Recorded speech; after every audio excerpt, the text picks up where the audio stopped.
semaine à Bibliojeux, on parle de questions. Les questions sont en fait une base importante de la communication et de plusieurs autres habiletés au niveau de l'apprentissage de votre enfant. C'est pourquoi il est bien important de les travailler.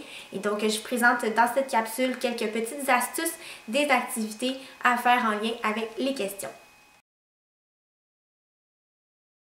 Les inférences, c'est quelque chose de compliqué parce qu'en fait, c'est de comprendre ce qui n'est pas écrit, ce qui n'est pas dit. Faire des inférences, c'est en fait lire entre les lignes. La première activité qu'on vous propose est en lien avec ces inférences et donc s'appelle lecture à la carte.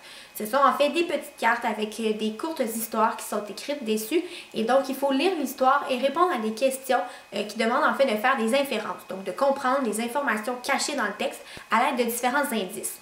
Vous pouvez jouer vous-même au jeu en montrant à votre enfant comment y arriver et ensuite le laisser faire la lecture de lui-même.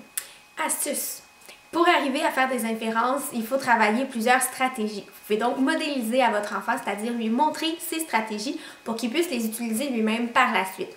Quand on parle de stratégie, on peut parler par exemple du questionnement, de la relecture et également l'utilisation de connaissances antérieures, donc de connaissances générales que vous possédez déjà. La manipulation mentale d'informations est essentielle pour la mémorisation, c'est pourquoi il faut bien la travailler avec votre enfant. Voici deux activités qui vous permettent d'y arriver. Vous connaissez sûrement le classique Dans ma valise, c'est un jeu très populaire auprès des enfants, même des adultes. C'est en fait un jeu de mémorisation où il faut se souvenir de tout ce qu'on amène dans nos bagages pour un voyage. Le jeu est donc très simple, vous avez une liste d'éléments à mémoriser et il faut être en mesure de renommer le plus d'éléments possible pour compléter les bagages en vue de notre voyage. Astuce! Pour jouer à ce jeu, il n'est pas nécessaire de répéter dans le même ordre tous les éléments qui seront dans les bagages. En fait, l'important est d'utiliser plusieurs stratégies pour y arriver.